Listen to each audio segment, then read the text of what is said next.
Everyone, thank you for downloading a new episode, the next episode of the Retro Gamers. Larry here. And Anthony here. Anthony all the way there. What's going on, Ant? Still in Japan. I'm all the way here in Japan. I'm staring out my hotel window looking at downtown Osaka. Nice. Yeah, it is bright over there. You know, it's getting late here. So well, I was just gonna say it is tomorrow morning in your time.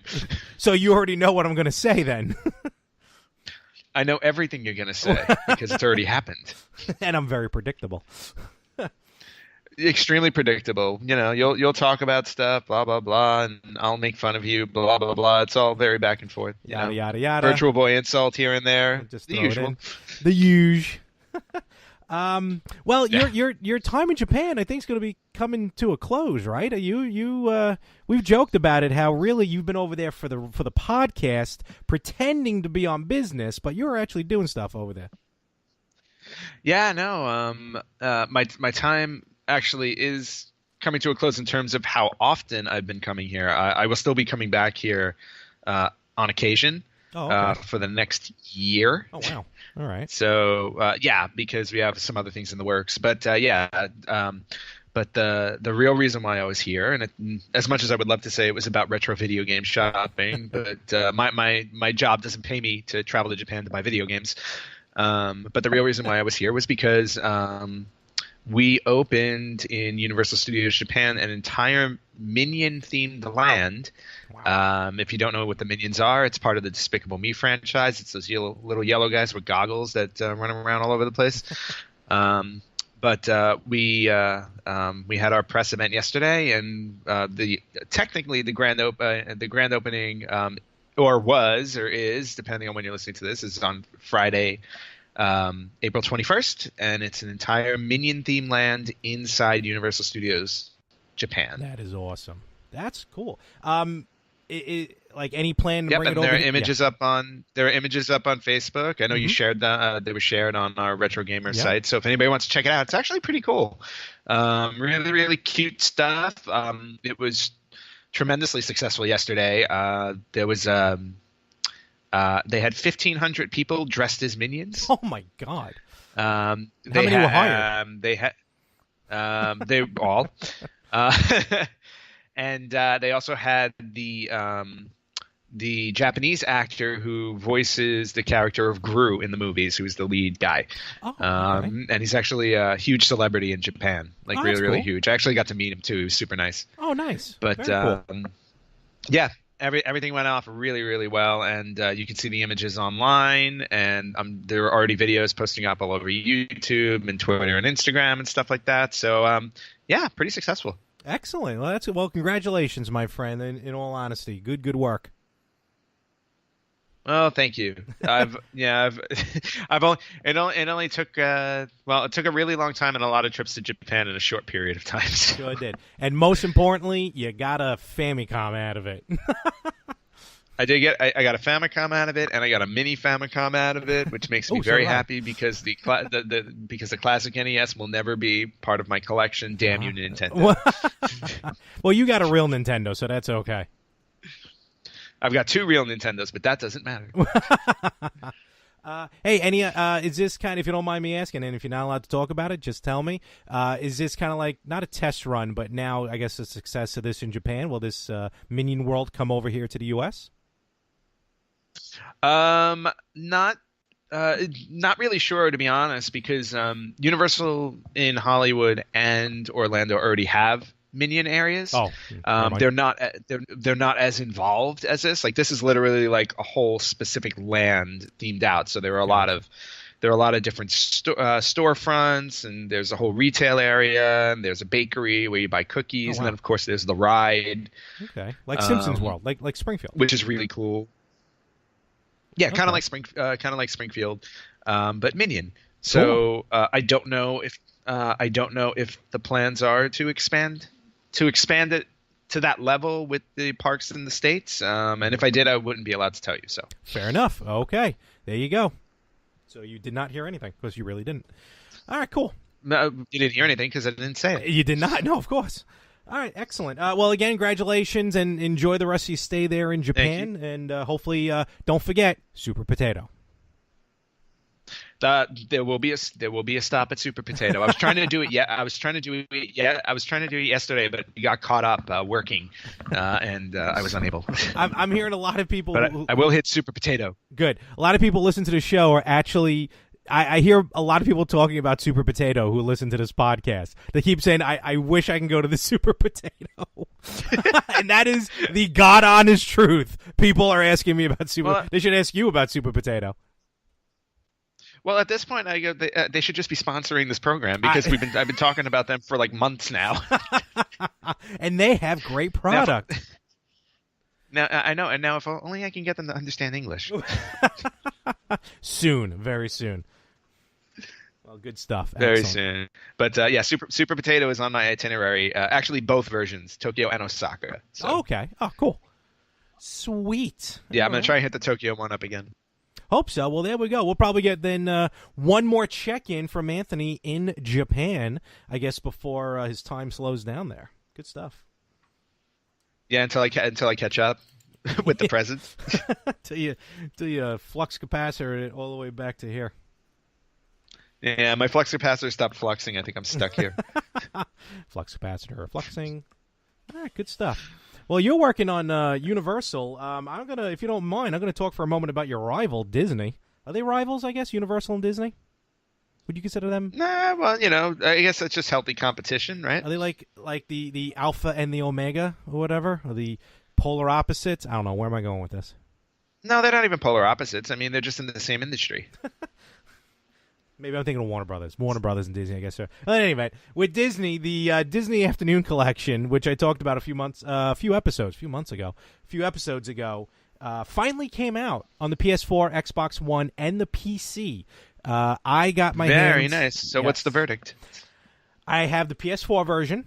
I downloaded it, and much like when I played the NES Classic, when I played the Mini Famicom Classic, the nostalgia factor was through the roof for me with these games.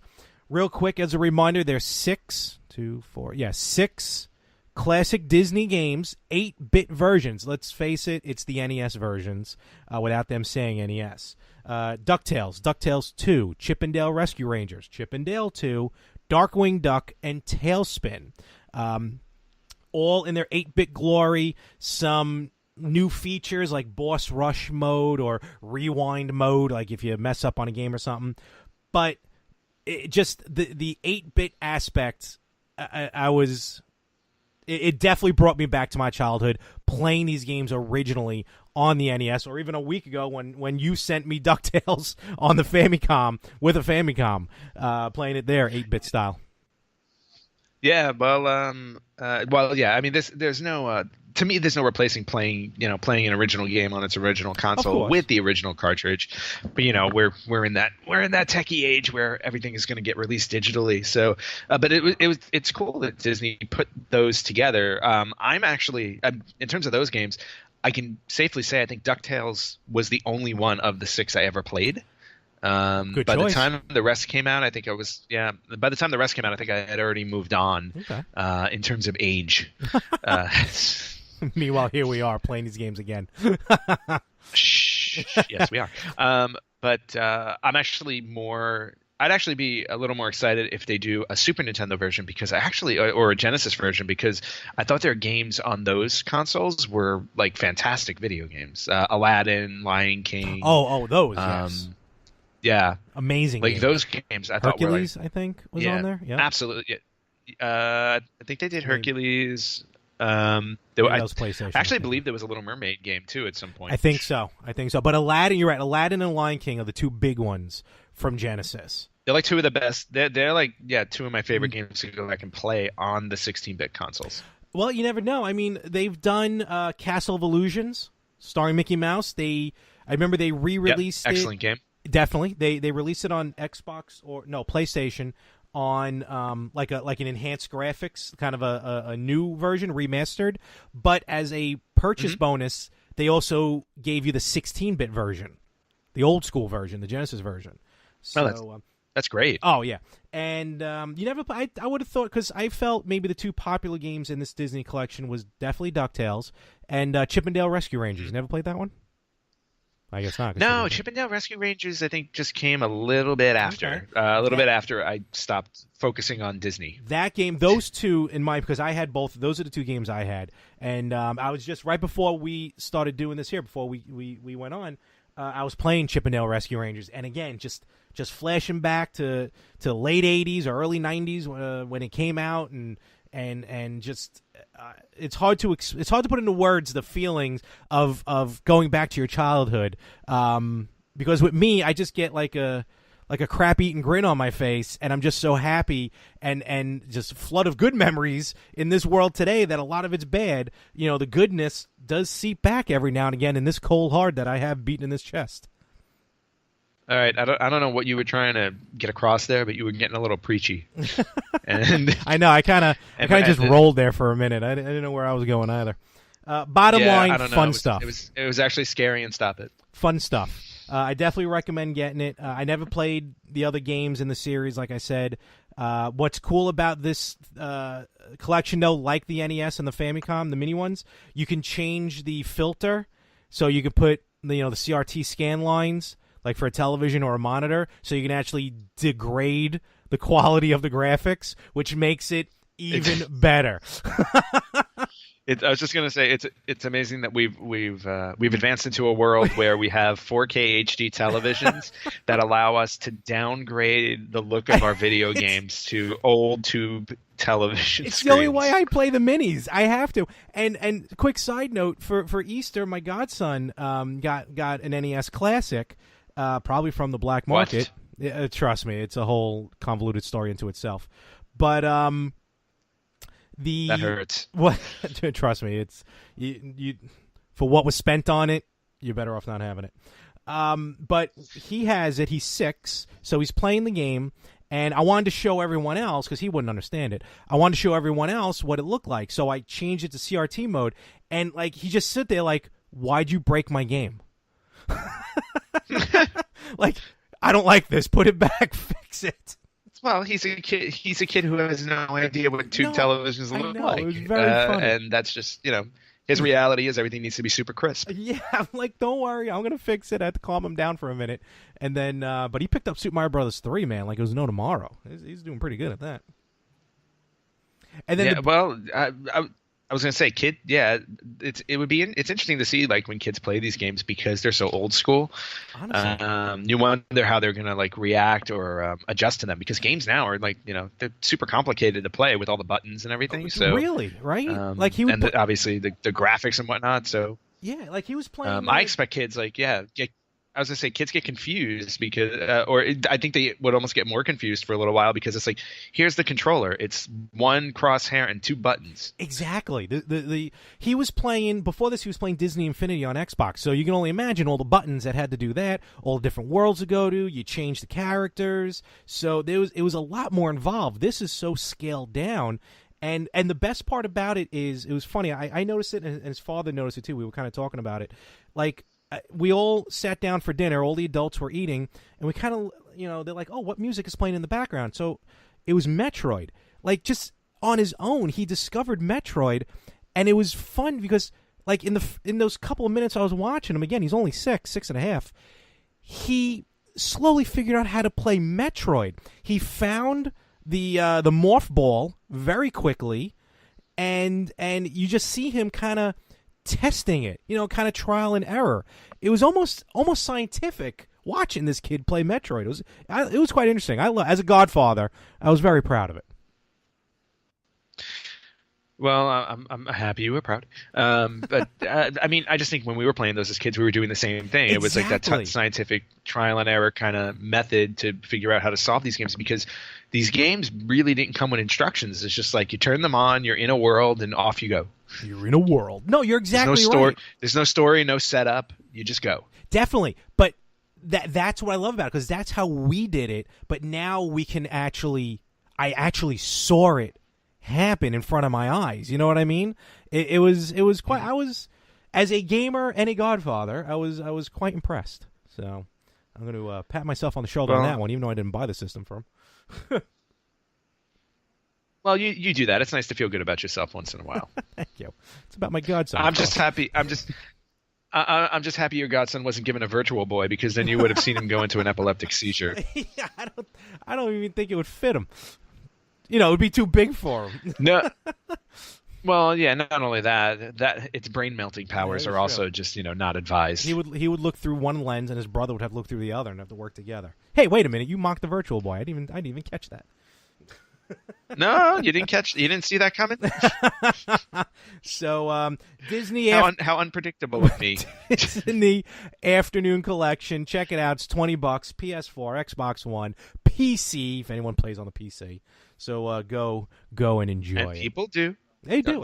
Don't be condescending to the PC players. I don't play it, but we're gonna do a PC episode one day. Not like all our episodes are PC, but we're going to do a personal computer episode one day, and we'll talk about that. I'm not a big PC player, but I've seen people play on the computer, and it's mesmerizing watching them how to use the mouse and the keyboard, and we'll get into that later.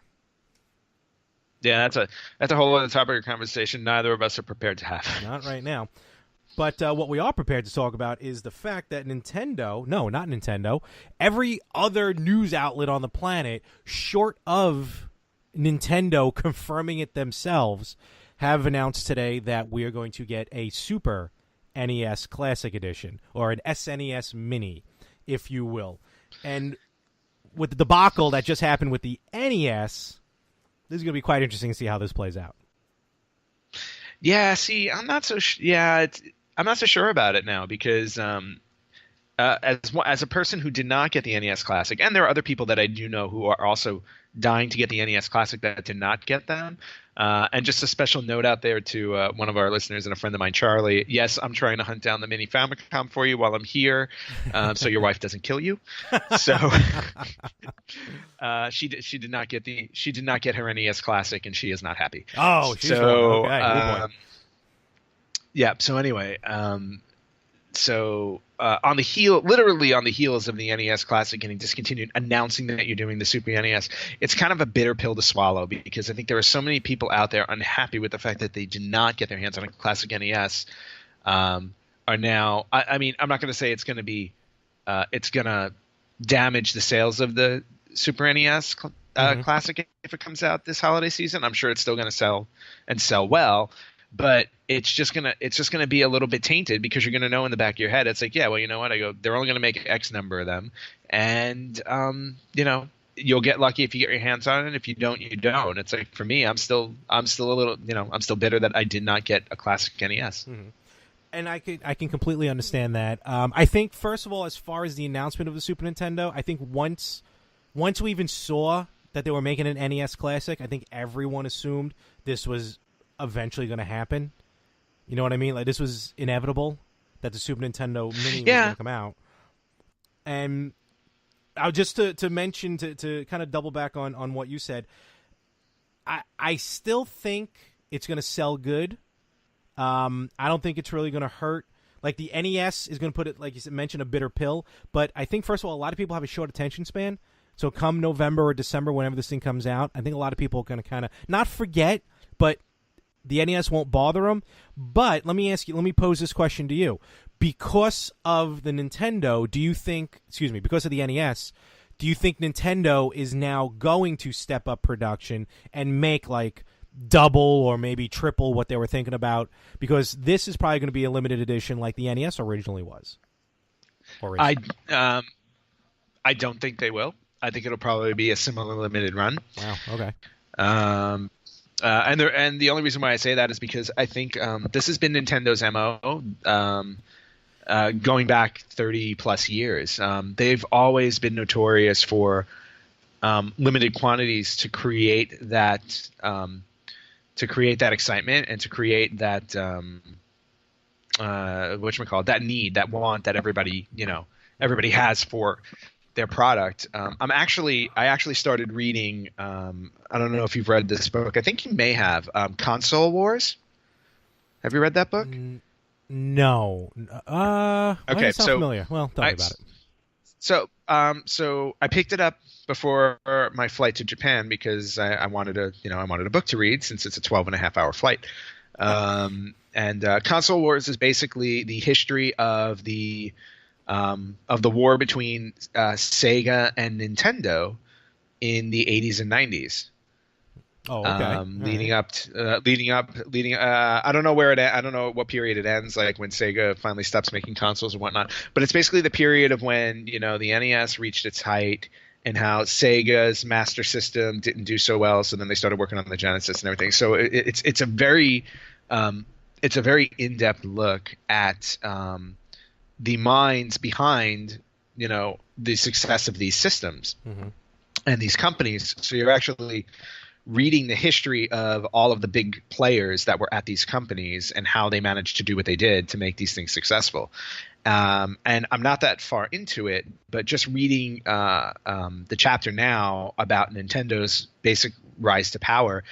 And in that chapter, they were explaining how Nintendo's MO, even back then, and we didn't know this, of course, because we were kids, but Nintendo's MO has always been limited quantity for everything. So when their retailers would place an order, they would never fill the entire order. They would give them like half the order. So it wasn't even necessarily just for consumers. It was for their retailers as well, because they always wanted to keep that sense of need for a product, because that increases the intrigue for it. Less is always more. If you offer less, the demand for it rises.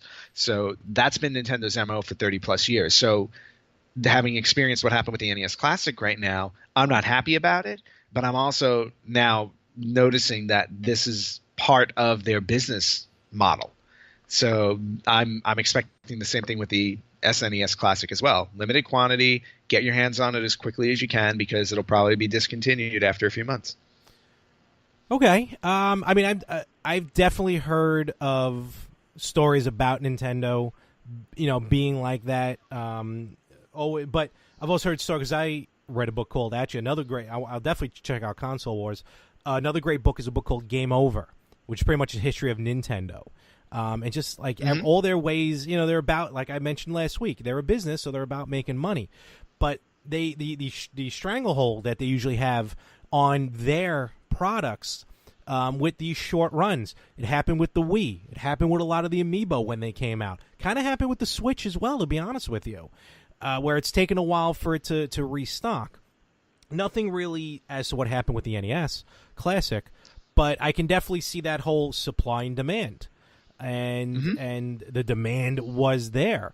I would like to believe, of course, this is only my speculation, that I think it'll still be a limited run.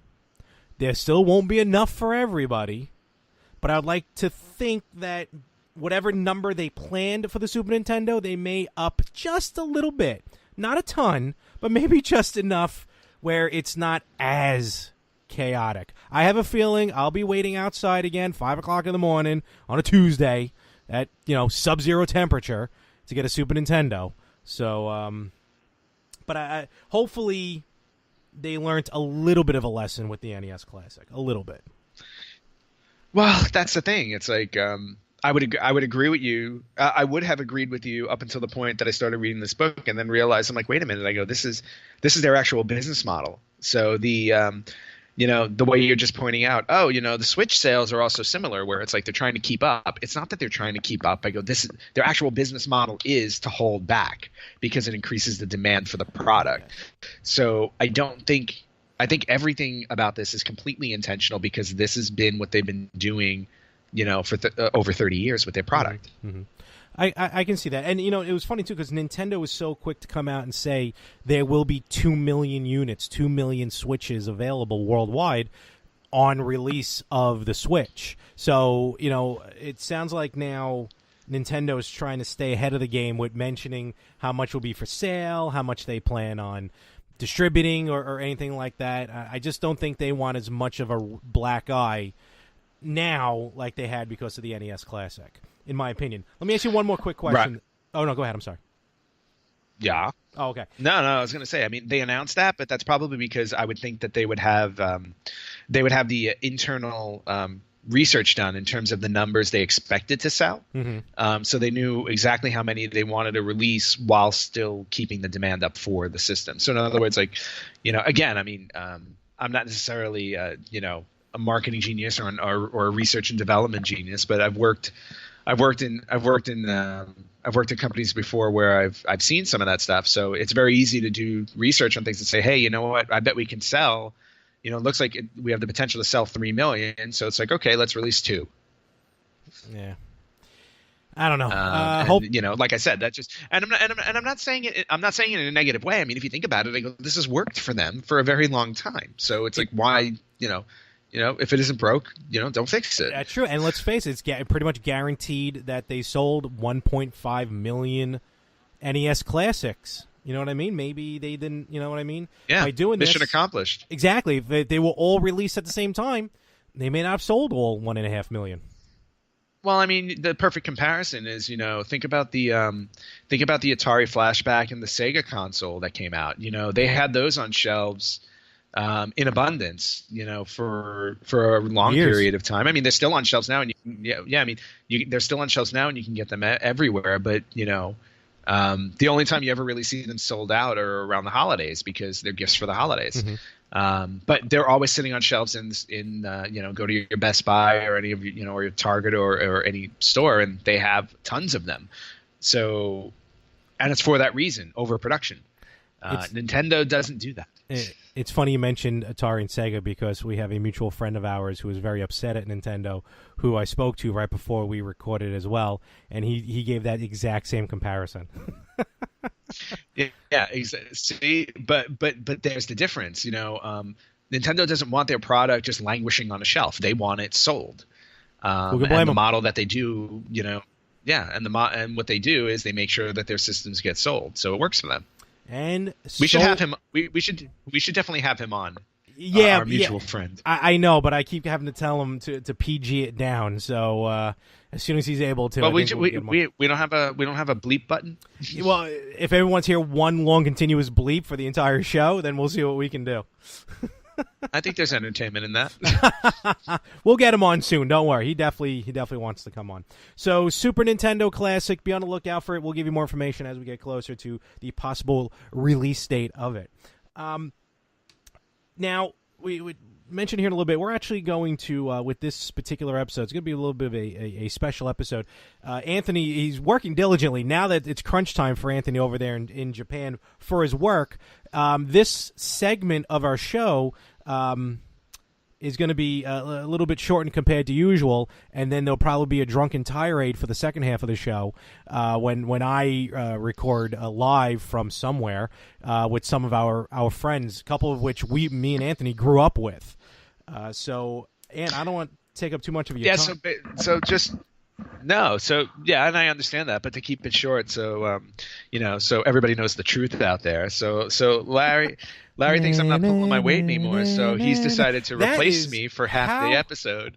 How dare you, sir? Just because I auditioned Frank a couple of weeks ago, just in case. This was all a ploy. This was all a ploy to get rid of me. I understand. That is absolutely not true, because if it's not for you, no, this is just straight up jealousy of my hatred for the Virtual Boy, and you're completely jealous of the fact that I can go to Super Potato whenever I want in Japan. I am dying to go. Before I die, I'm going to go to Japan and visit Super Potato. I'm making that promise here, folks. Of your coming. I'm going to run a Patreon page now, all right? If everyone can donate money so I can get to Japan, that would be sweet. Well, why don't you just join me on my next trip? We will see. I see if I can afford that flight. What are you kidding me? So, but if it wasn't, best of luck on that one. If it wasn't for you, though, who would do This Week in Gaming, and most importantly, who would do Retro Spotlight? Well, yeah, nobody does do it as well as I do, huh? We know you don't. How dare you? So no, but I'm actually looking forward to hearing more of a roundtable discussion with the four of you. Yeah. For the second half of this episode, which is awesome. It's going to be myself, especially with This Week in Gaming, since I'm bequeathing that to you for this episode. I did very well last time with Frank, and this time it's going to be me, Frank, friend of ours, Verde, who you may have seen at the last live broadcast from Retro Video Game Night, the Cradle of Aviation Museum, and my cousin Eric will be on as well. So the four of us probably going to be about 3 or 4 beers in once we start recording, and once I figure out how to hit the record button under that intoxication, we will talk about This Week in Gaming and who knows what else. Well, I'm also going to pose to you one request as well. I think you guys need, since there are going to be 4 of you, I think you need to go live with a 4-player game. Might I suggest a Mario Kart or a GoldenEye? Ooh. I like that idea. I don't know if we're going to be able to plug in an N64 at Croxley's, but I will see what we can do, whether before or after the event. Yes, I challenge you to arrange that so we can see exactly how that works. We can do it if I can get everyone to go to the next Cradle of Aviation video game night. They do have 4-player GoldenEye set up and 4-player Mario Kart. So challenge will be accepted at some point. Excellent. Awesome. Sweet. Just what I want to hear. Good. Well, if I'm taking over This Week in Gaming, what do you have for Retro Spotlight? All right, so Retro Spotlight. I kind of fell down a rabbit hole here with this week's Retro Spotlight. So I decided that since I'm in Japan again, that I should. It just dawned on me that I don't think we did a Retro Spotlight on a Japanese game. No, we haven't. No. So I was like, okay. I was like, so what Japanese game can I do a spotlight on that people would be really familiar with in the States? Since a lot of our listeners right now are in the States. No offense to the rest of the world. We're happy for everybody who listens. But I was just trying to figure out what's a really good Japanese game to focus on that would resonate with, majority of our listeners. And the most obvious one that popped in my head would be Doki Doki Panic. So this week I decided to do Retro Spotlight on Doki Doki Panic. Now, nice. For most people, for most retro gamers, they know that Doki Doki Panic was the shell that was used for the American version of Super Mario Brothers 2. Yes, it was. But, as we know, Doki Doki Panic was its own game in Japan, only released in this country. And I'm going to explain to you why the game was only released in this country, because while I was doing my research on this one, it took me into a very interesting direction as to why this game actually existed. So, Doki Doki Panic was actually published by the Fuji Television Network. Oh. So So first and foremost, not a video game publisher, but a television network. Reason why is coming in a moment. It was released on July 10th, 1987. And the console of choice for this was the Famicom Disk System. So not the Famicom itself. You needed the disk system to play this game. Okay. Similar to the original Super Mario Brothers 2, which was released in Japan, was also on the disk system only. Okay. The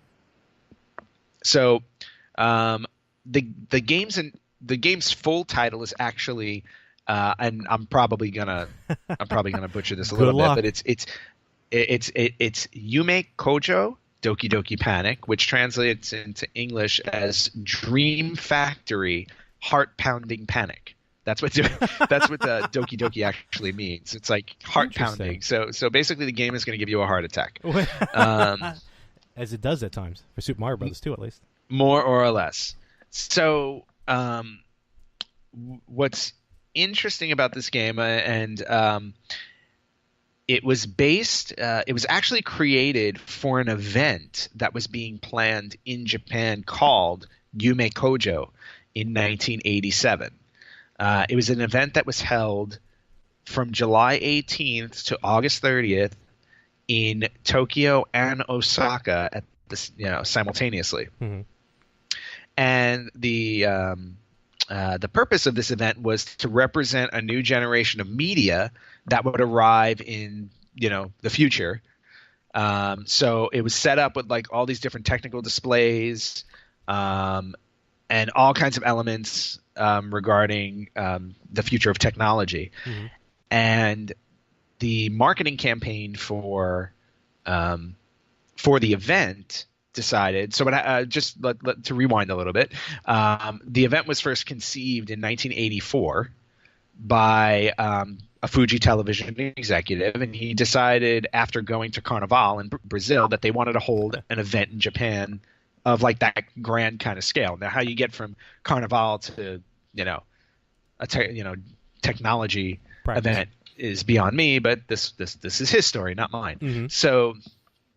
So it started back in '84, and they spent like 2 years planning this whole event, and they decided it was going to be called Yumi Kojo, which, when translated to English, is actually called Dream Machine.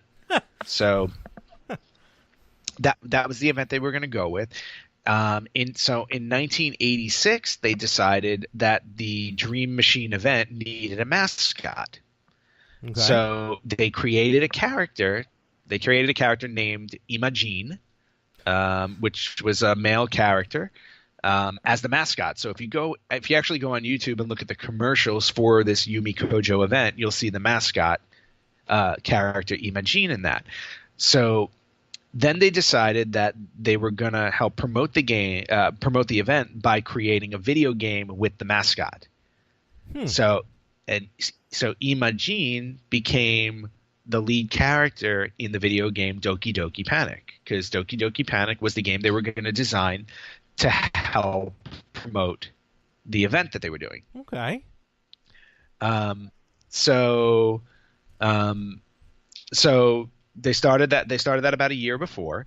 They actually created a ton of promotion on television for this thing. They had created two different music groups called Yumi Kojo, and created a song specific to the event. Okay. And then 8 days before the event started, so the event started July 18th. On July 10th of 1987, Nintendo releases the game Doki Doki Panic for the Famicom Disk System Timing. to help promote. Right, so they had this all planned out. So it was like 8 days before. Now, the game itself sold only 350,000 copies overall, but the reason being the Famicom Disk System wasn't, it wasn't on the actual Famicom. It was just on the disk system. So not as many people had the disk system.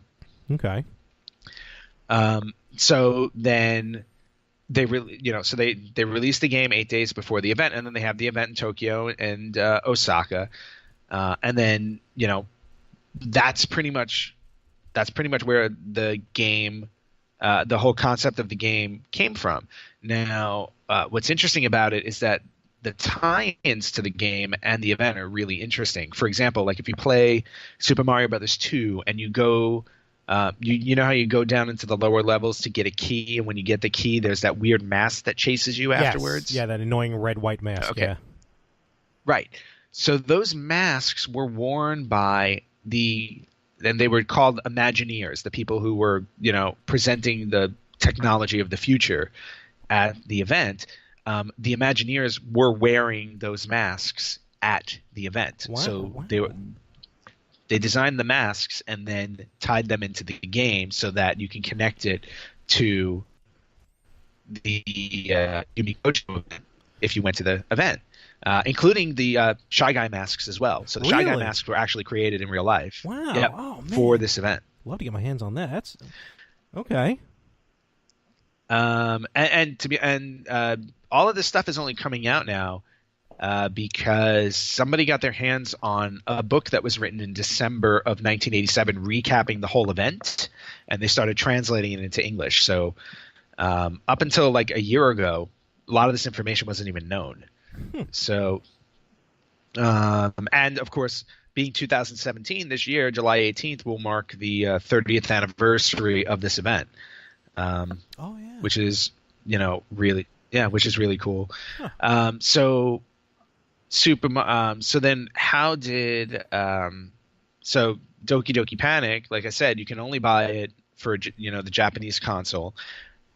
Why it was translated to the US as Super Mario Brothers 2, which most people may not know, is because it was determined by Nintendo that the original Super Mario Brothers 2 that they created was too close to the original one, and by their determination, too difficult for overseas players. So instead of releasing the actual Mario 2, which we got later as the Lost Levels, on Super Nintendo, right, they decided to just reskin Doki Doki Panic as Mario 2 for American gamers. And to be honest with you, it worked like a charm, because Super Mario Brothers 2 wound up selling 7.5 million copies.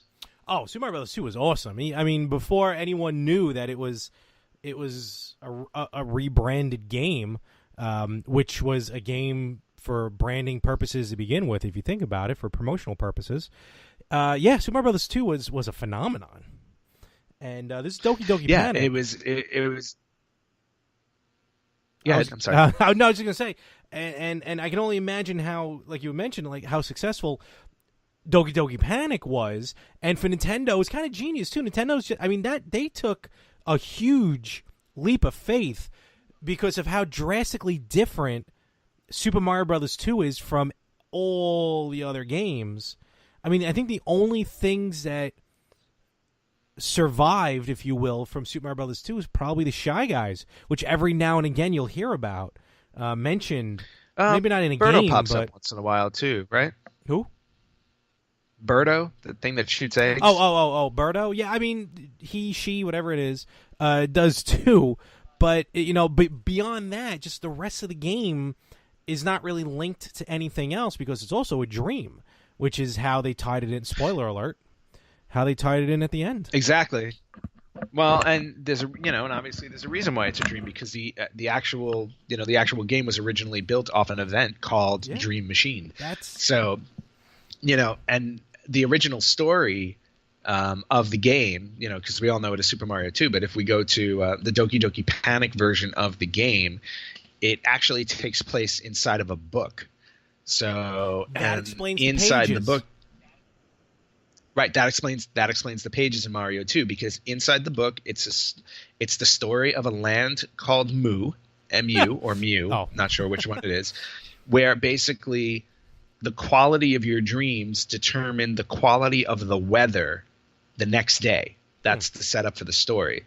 So because of this, the Mew citizens invented a dream machine so they would always have good dreams. And then one day, an evil toad named Mamu, right, who we know as Wart in Mario 2, he invades the land and turns the dream machine into a nightmare machine. And then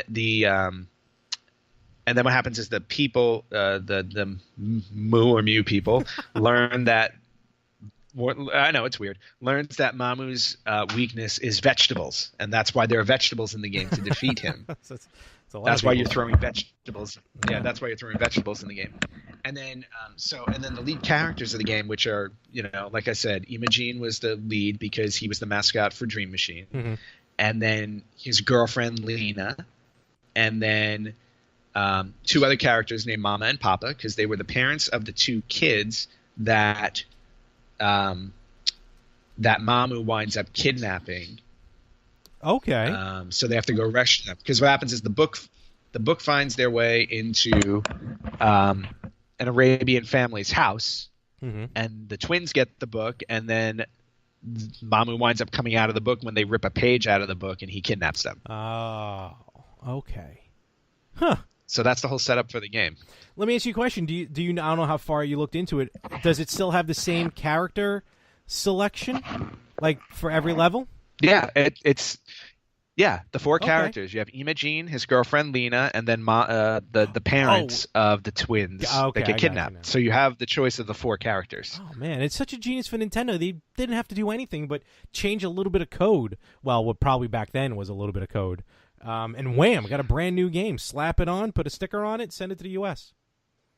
Yeah, I mean, well, you can do that with any game if you want. You can just you can reskin it and just find a way to make it work. So Yeah, but so just with a few tweaks, they swapped out items from mushrooms and things like that because those weren't in the original Doki Doki game.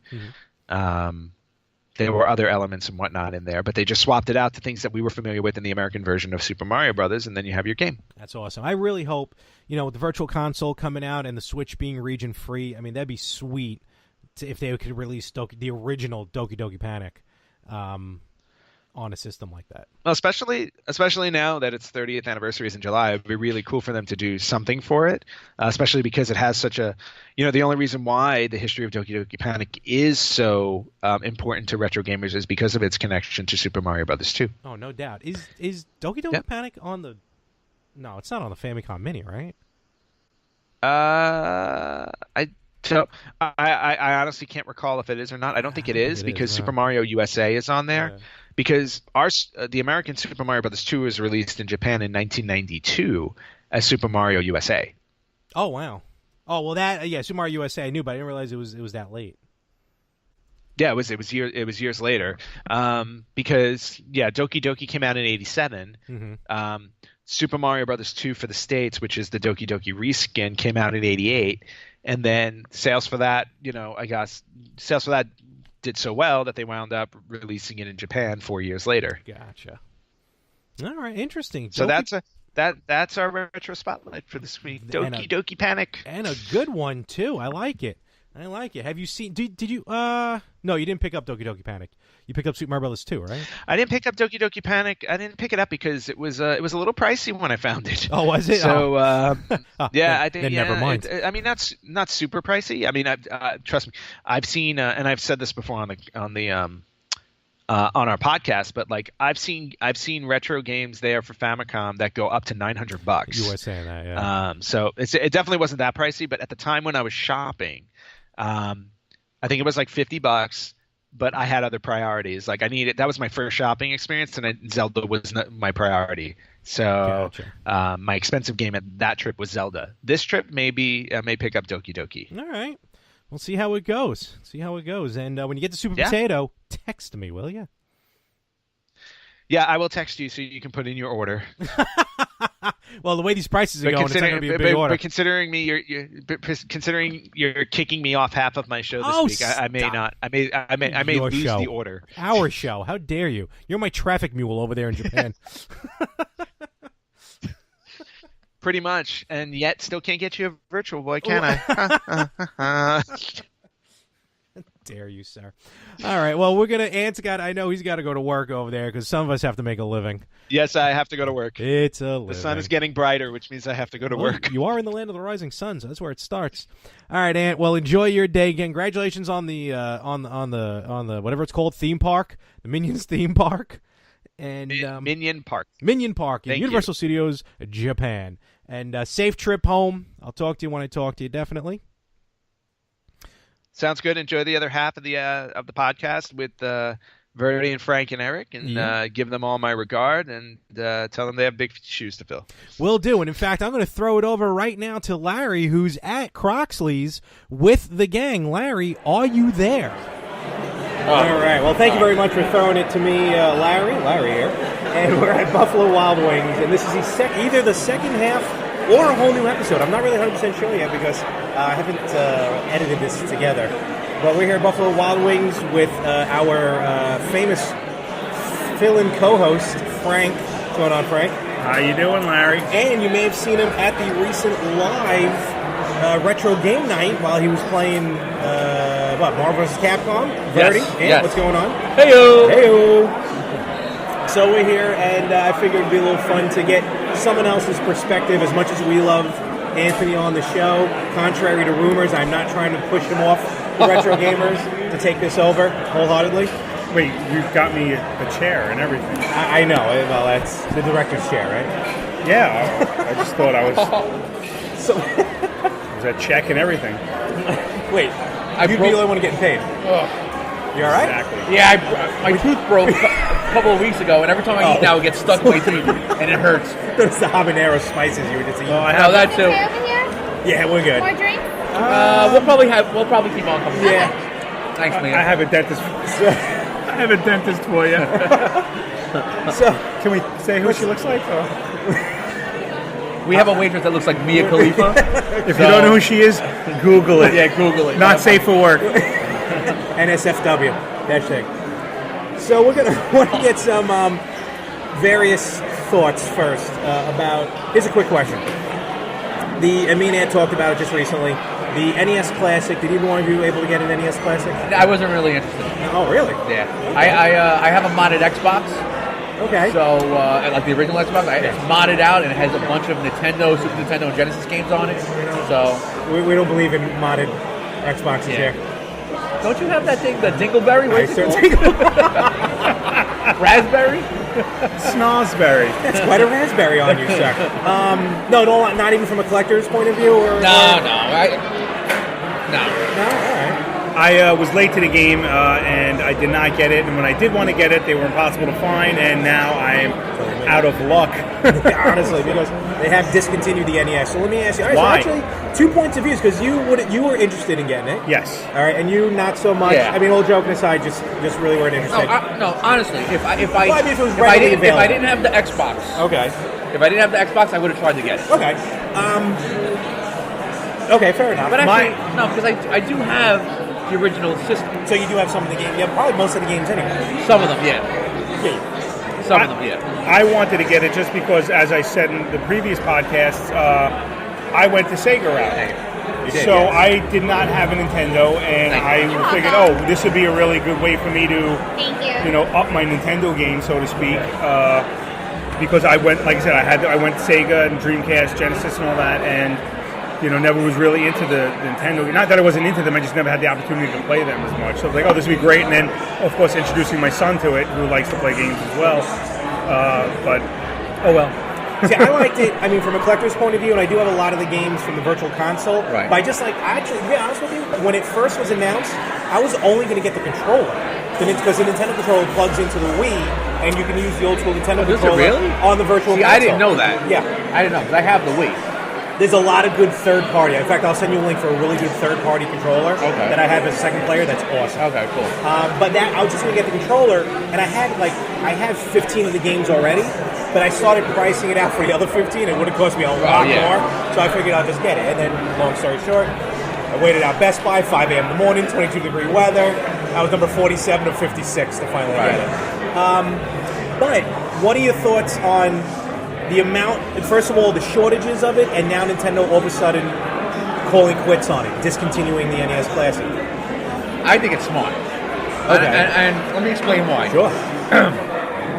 If they put this out, mass produced it, right, and everybody had one, then eventually the hype would die down. Yeah. So now what they're doing is they're discontinuing it, but now they're saying, listen, in 6, 7 months, 8 months, we're going to be releasing a Super Nintendo version. And now people who didn't get the regular version, they're going to want that Super Nintendo version. Oh, no doubt. So I think the demand is going to be a lot higher, and the hype is going to be much higher. Okay. And I from a business standpoint, I think it's very smart. Okay. And we're going to talk about that in a moment, about the Super Nintendo, definitely. I have to agree with him. I think it's definitely a smart move. But being someone who was shut out of it and didn't get it, I'm a little disappointed because, marketing, it's a great idea. Unfortunately, I think a lot of people bought them in bulk and then jacked up the prices. Well, that's and that goes with any new fad toy, you're going to have that. I remember just while it was available, even during the shortages, it was going for like $150. The minute they announced that it was discontinued, it shot up like $300. Yeah, well, that's what I was about to say. Is that when it first got released and people couldn't get it, they were charging $300 off the black market, quote unquote. Yeah. It was like $300, $400 for the thing, and then when after time, it never got down to what the retail value was, which was $60. Exactly. But it was down to $100. I've seen it going for like $100. But once they announced that they were discontinuing it, now I'm seeing it back up at $300 again. So and people are going to pay for it. Oh no, that's what's crazy. And I know people especially who've now already bought it for $200. Especially now that they know that they're not going to be able to get it for retail or they're going to pay the $300. Yeah, and I guess maybe also knowing if they originally came out and said, "Oh, this is for a limited time only," maybe I would have jumped on the bandwagon earlier. Well, they did say that. They did? Yeah. Okay, well... It was always meant to be a limited run. But here's the thing, because the reason for the shortages also, they were saying that, I forgot which piece, but they were saying like one of the pieces was difficult to manufacture. That's why they couldn't pump them out. But at the same time, did they maybe just sell through... They sold through 1.5 million units. Yes, well, that was the whole thing. Maybe that's all they had. The whole thing was that they never even were intended to sell as much as they did. They planned on stopping it a lot sooner, but there was such a high demand for it, they extended the production of it. And also, the problem was, remember, this was... Nintendo figured it was going to be marketed to us. Right. Late 30s, early 40s. Right. People who, when we grew up, they never expected the young market. Right. Like, yes, you two would have gotten it, would have introduced it to your kids, that's fine. But some people who, adults weren't interested in it, their kids were. Right. And they're the ones, so that Nintendo had no clue was going to happen. Now, let me ask you this. With what happened with the NES, do you think that will affect how many Super Nintendo Classics they'll make? How readily available they'll be? Do you think it will have any backlash to the Super Nintendo Classic? I think that the Super NES console... The Classic. Classic. We'll call it the SNES Mini. Okay, I think it's going to fly off the shelves. It's going to be impossible to get. Just like the Nintendo NES. Absolutely. More so, because they couldn't get the, like I said, they couldn't get the NES, so now they're going to want the Super NES. right, and then they're going to also the people like me who waited, and I was like, oh, I'll wait till the hype dies down and then I'll get one. Until the price normalizes. And now I'm shut out of it. Those people are going to be like, well, this is only going to last a certain amount of time, so I better act now. Like I'll probably pre-order that. If you can even get. Remember that day it was nuts to pre-order. Right. So when you pre-order yours, you just put quantity 2, and I'll. They weren't letting me. Trust me. Not even at Best Buy when I went. Only one allowed. Well, I found that out, with the Switch. So I bought my son a Switch, and was just lucky enough to find 3 in the back of a Walmart. So. I would like to think that whatever number they planned on for the Super Nintendo Classic, they'll bump up. Maybe not. Like, I'm not saying double or triple it, but just bump it up to produce more.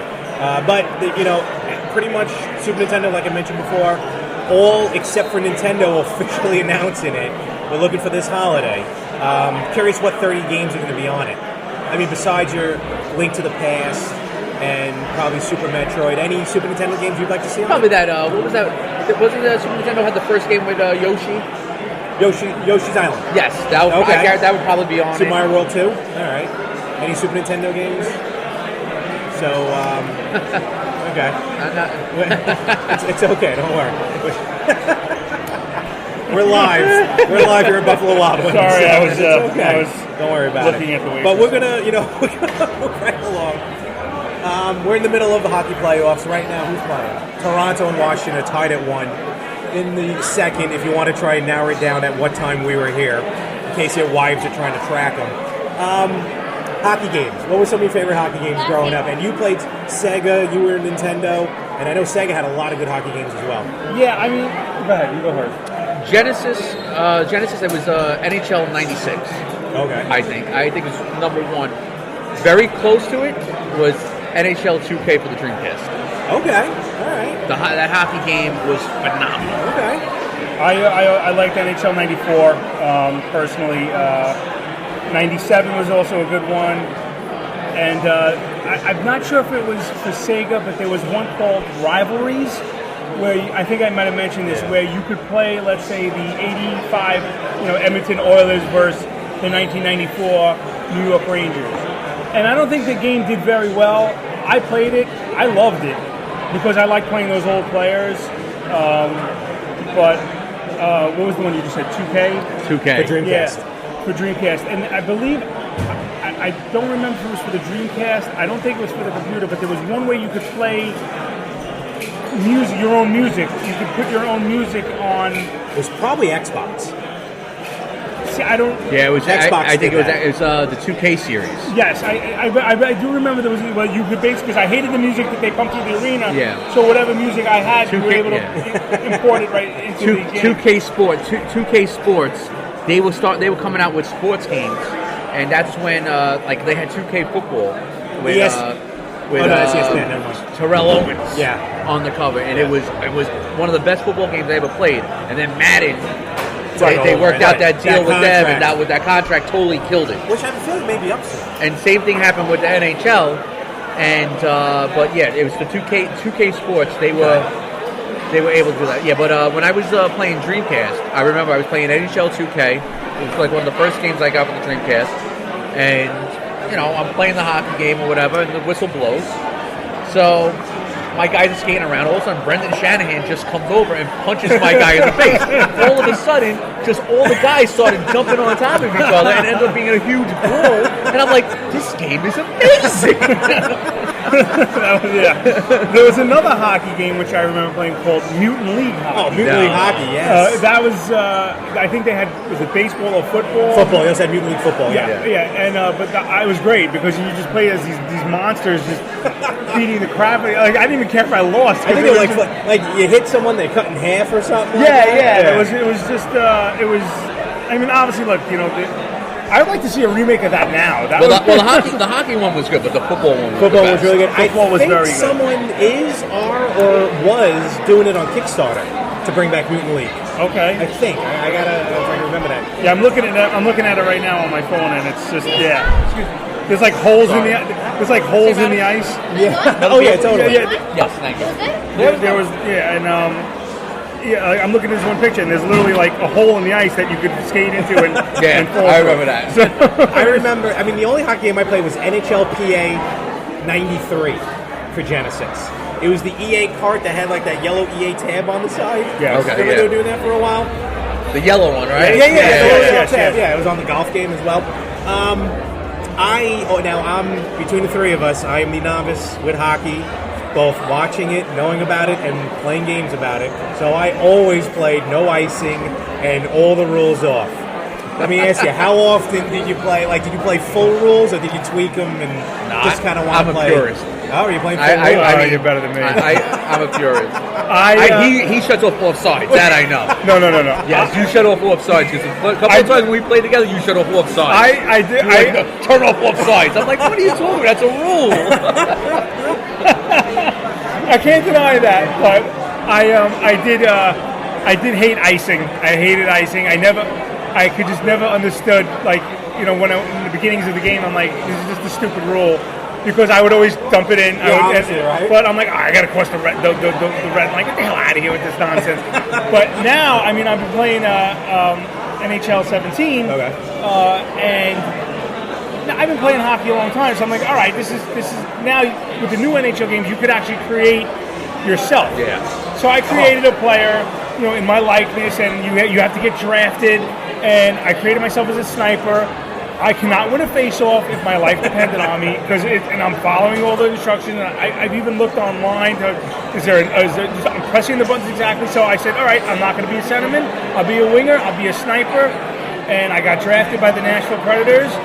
I scored 0 goals in all of the preseason games, and they demoted me. So I'm in the AHL, and I haven't played it in a month because when I play a normal game or just a regular versus game, I can score a goal. I went from all-star level to intermediate, and now I'm at rookie. And it's embarrassing because I still can't score a goal. So I remember I had to take a break when from the the hockey game. games first started coming around. It was like I was like sick. I had a mental disease. Like I was like infatuated with it. And I had a notebook. And I kept track of every transaction because you could edit the roster. Yes. Hold on a second. Guilty. Yeah. So if you, I remember you asked to borrow my book one day. I used to, when a trade happened in real life, I would make the trade, and then if it didn't go through, I would I have to make this trade. For those games, like now, of course, you update the rosters. Okay, automatic. But back then, you had to do everything yourself. Yes. So when Genesis started introducing the trading, the in-season trading, you could play. If I tell you, every minor leaguer was on the team they were supposed to be. It was like Absolutely. It was insane. I remember. I had a yellow legal pad, and I would be like, and I would check it. I would check the newspapers every day like transactions. I actually subscribed. And the trade deadline.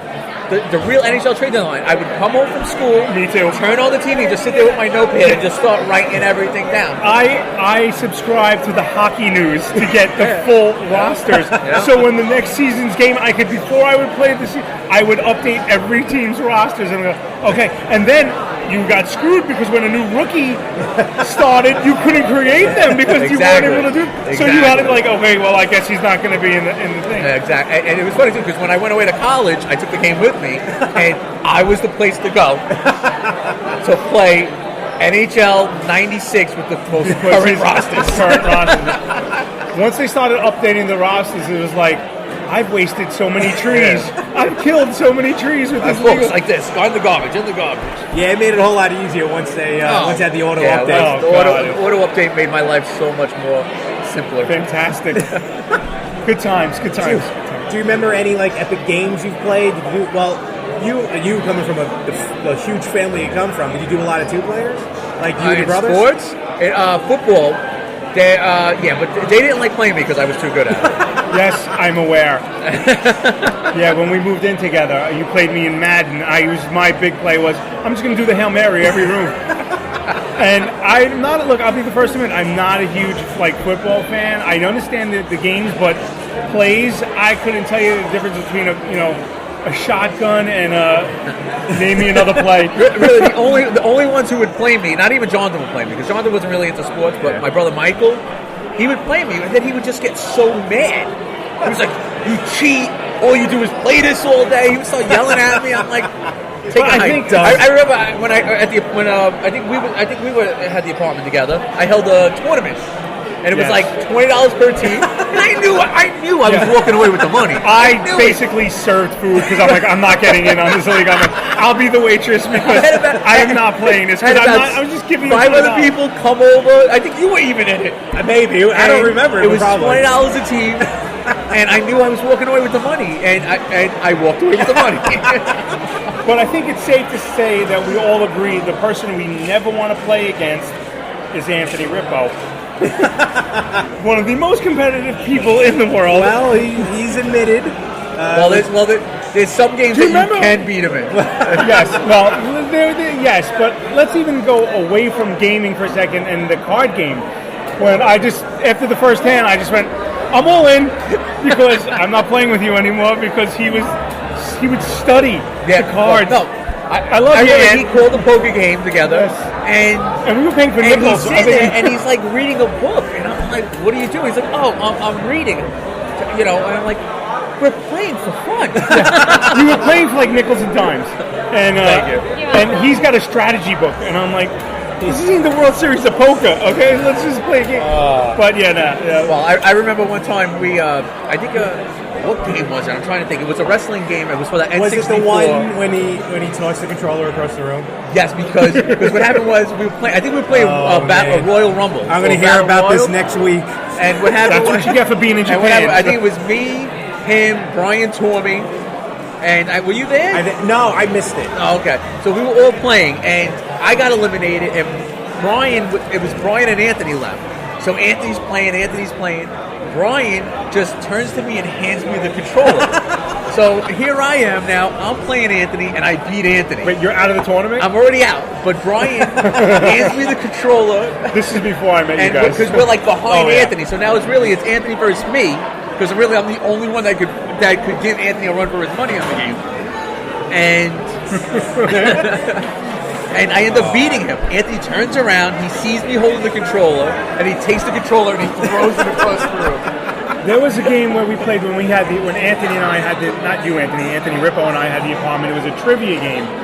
And I consider myself very good at trivia. I actually played with a group of friends. It was me versus them, and I lost, but there was 10 of them, and I almost won. And I played with Anthony, and before the question was finished, it was I don't remember what console it was. Remember how we were talking? I think in one of the past podcasts you were talking about how Jeopardy, you would have to repeat the same question. Well, obviously Anthony must have played this game without me 1,000 times because the first line of the trivia game, it might have been that Pictionary one. I forgot the name of the game. Anticipation? It might have been Anticipation. On NES? It might have been. Or Trivial Pursuit? It would draw the pictures for you. It sounds like Anticipation. Yeah, and he would. I'm sitting there and I'm like, all right, I'm good at this stuff, and I just moved in with him, so I had no idea, and he slaughtered me to the point where I just went in my room. I was like, good night, I'm going to bed. I just went in my room. He's like, what? And I'm like, no, good night. This may be the last episode the three of us will ever do together without Anthony. He's going to be flying in now to do the show. He's actually on his way right now. I got stories we'll rip up. Oh boy, he is the other half of the retro gamers. Don't worry. But did you ever play a lot of? I know with your brother and sister. Did you play? Yeah, my brother and I. We started off playing Atari together, and one story was obviously back then you couldn't save with Atari. Clearly. And there was something. Well, you could just don't turn off the system. Right. You could. Yeah. And there was a contest on WPIX 11 where if you took a shot of the screen, a picture of it, and you mailed it into you got like a free T-shirt or something. And he was playing Laser Blast, which was for 2600. I really don't remember the concept of the game, but it was going on to the point where it was going on for hours. And my mother wasn't home. We had a babysitter. And I was being a little jerk, little brother that I was. And he was like about to beat the high score so we could put it on WPIX 11. And I was getting mad because I wanted to watch TV or I wanted to play. And it's like, again, it was going on for hours. And right before he was about to beat the high score, I went, boop, and I hit the reset button. Well, that was the first of many game-related beatings that I got from my brother. When we moved on to the Commodore 64, the VIC-20 Commodore 64, he had a rule: don't talk to anybody when they're playing. And I would always forget that rule, and I would talk to him. And he would die, and of course that would be my fault. And then it got to the point when, if I was even in the room and I coughed or sniffed or anything, and he died, I would get something thrown at my head. There you go. Fast forward many years to now, when I'm in my man cave playing, my Grand Theft Auto or something, and my wife talks to me, I die, or she'll just has the habit of standing in front of the television when you can't, that's the worst. Or asking me to pause. You can't pause an online game. You don't know that, I guess, but Well, now it sounds like almost a blessing I grew up as an only child. Yeah. Even though I never really got to play many two-player games. Well, I mean, it was, for video games wise, it was me, my brother Mike, with the Nintendo and the Genesis. Then Jonathan started playing with the PlayStation, and then Nick got involved with like the Xbox and stuff like that. So it was like four brothers, and we would have an amazing time. It really was cool. And another positive also was the early role-playing games, having a second person there. I mean, I'm talking about the text-based ones. Go north, open book. Keeping track, maybe. Well, that's what we do. We would also keep track. We would draw. We would go and I would literally draw out a map on a separate piece of paper where we were, and that actually helped us. I guess you want to call it bonding, but it helped us, figure out the games together. So having that second person there to go, we were already there, or try this command instead. And then when that went to the console games with the Final Fantasies, and there was one game we played religiously. I unfortunately can't remember the name. It was for Sega, but it was I guess their version of Final Fantasy, whatever it was. And Shining Force. I think it was Shining Force. One of the best RPGs ever. Did your mother ever try destroying your system? We had it taken away from us a bunch of times when we would fight over it. But then my brother, who was very good with money, just went out and, at the age of like 10, went out and bought himself his own Commodore 64. So that wasn't an issue anymore. What happened with this? I think it was the Nintendo 64. We were in the bedroom, we were playing it. It wasn't Nintendo 64. I'm trying to think. Actually, it might have been the Genesis. I think it was the Genesis. I could see your mother doing it. And we were all sitting in the room, we were playing. Xy's family doing it. And we started fighting. My mother comes in, and she's like, shut it off, you're done. And we didn't shut it off. She comes in, she opens the top floor window, and she throws it out the window. No. Yes. Goes right into the little kiddie swimming pool down good in aim. right falls right in. Take it out. Wait a couple of days, plug it in, work like a charm. Oh, thankfully there was water in the pool. Yeah. Can I tell the story about the television when I came over? Am I allowed to tell this? All right. This is how this puts into perspective with this family. It's not game related, I'm going to tell you right now. So I come over to Verde's house. We were going somewhere. So I go in, I say hi to his mother and his two younger brothers. This was after, I missed it. This was after the fact.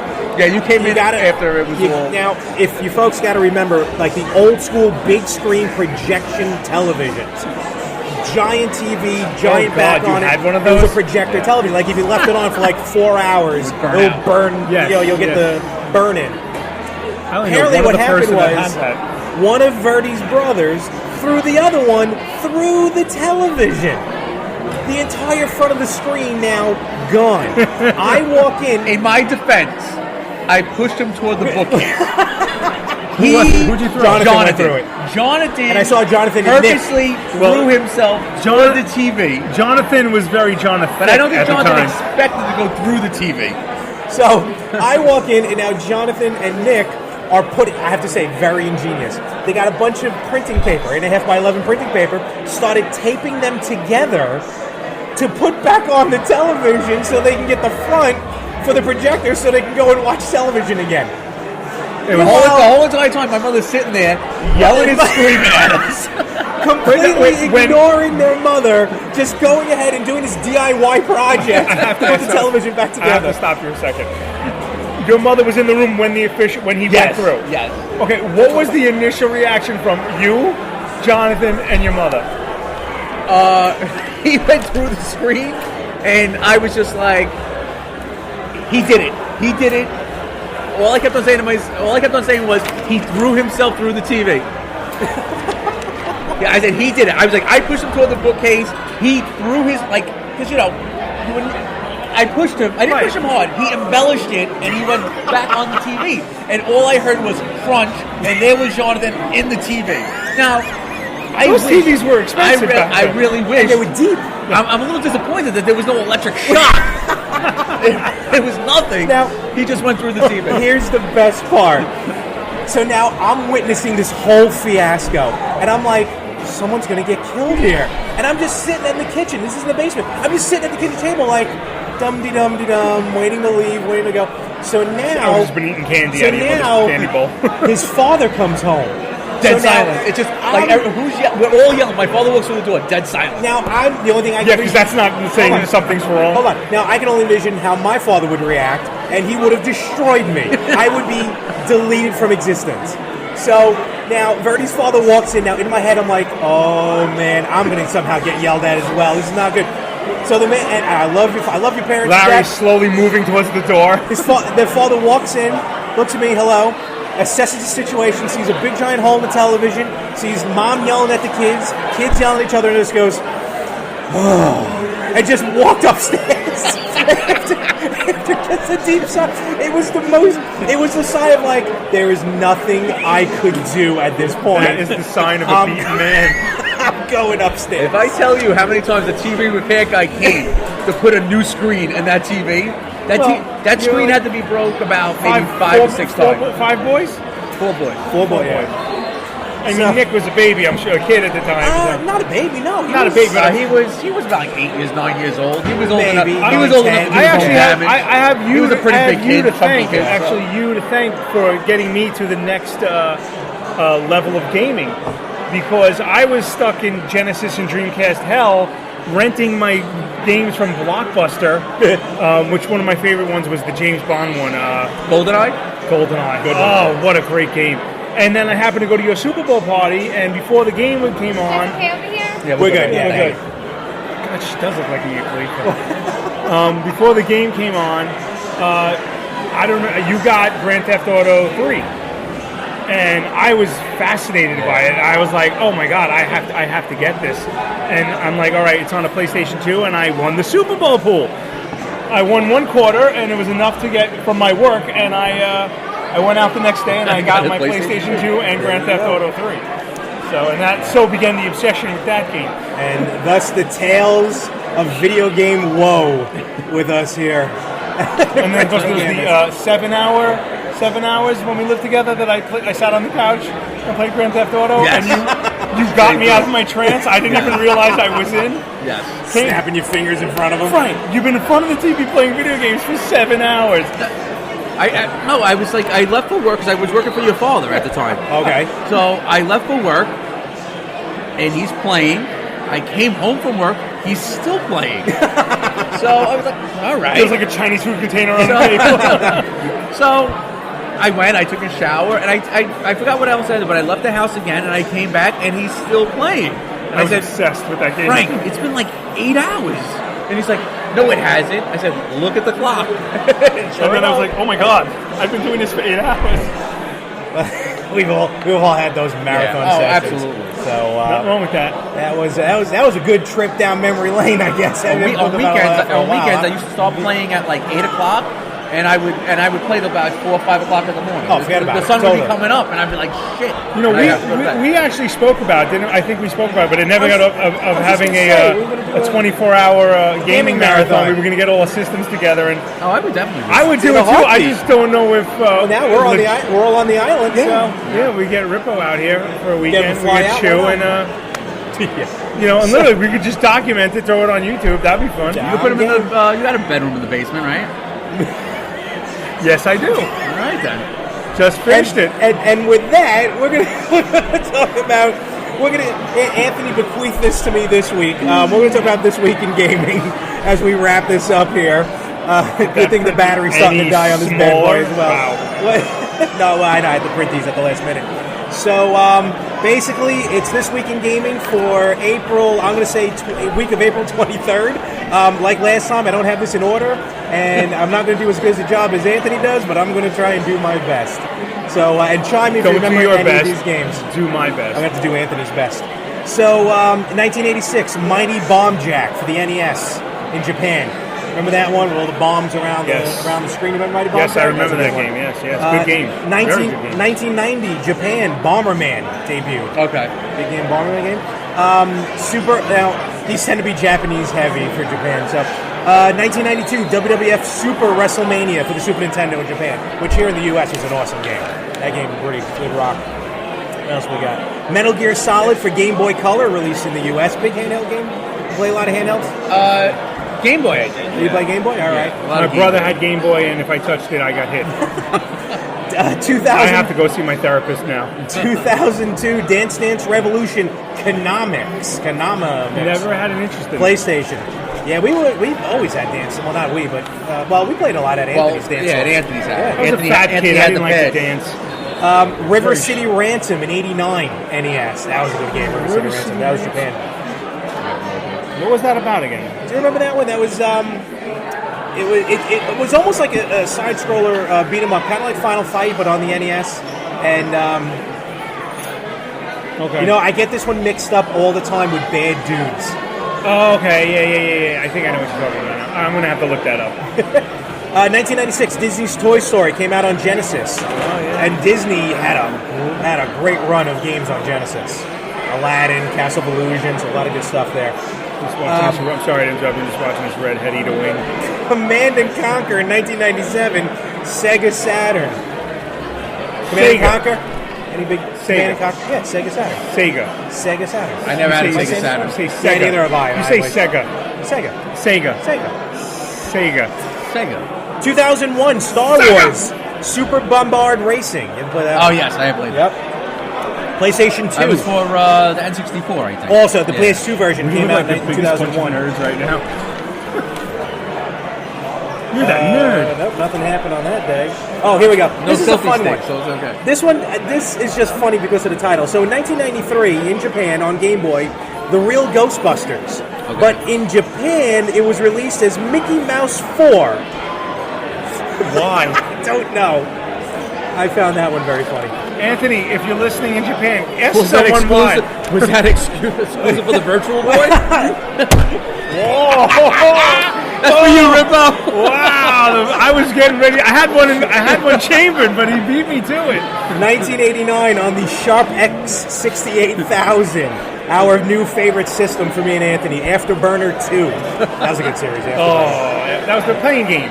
Yeah. I hated that game. You don't like that game? Well, I told you what happened in the last one. Remember, I bought Afterburner and at Toys R Us, and I returned it in half an hour later because I ended it. Yeah, right. Do you remember the old Toys R Us? How it was set up on Flatbush?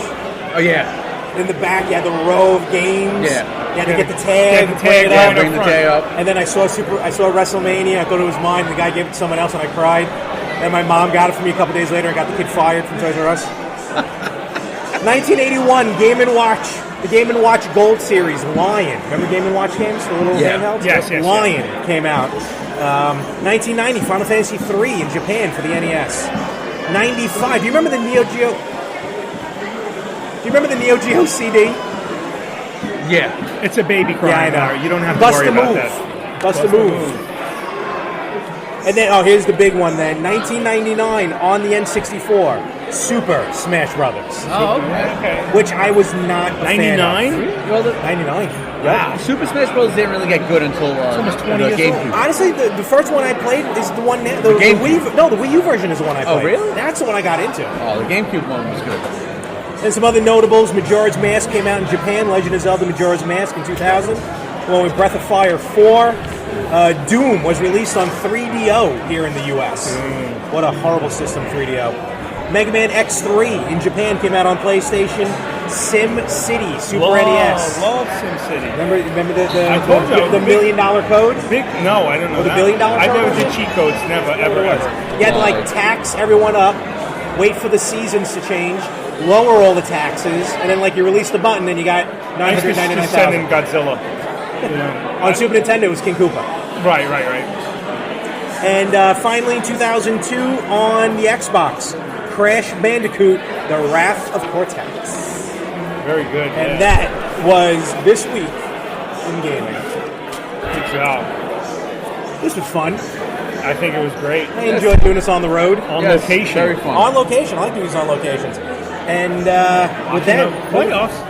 we're going to start to wrap this up. Be on the lookout. Me and Anthony are going to talk about it in a few weeks, but in June, we may have something going on with Cradle Aviation and a tournament. We'll let you know if it goes through. If it doesn't go through, maybe I've just jinxed myself. I'm mentioning it now. And I'd like to thank Frank and Verde for joining us here, getting a different insight as opposed to me and Anthony as to what we think about retro gaming. So if you ever want to be back on the show, gentlemen, just let Anthony know. I'm sure he'll bump me off. I will be back on the show, don't worry. And you guys performing anyway? Got anything to plug? Anthony? Be sure to recycle.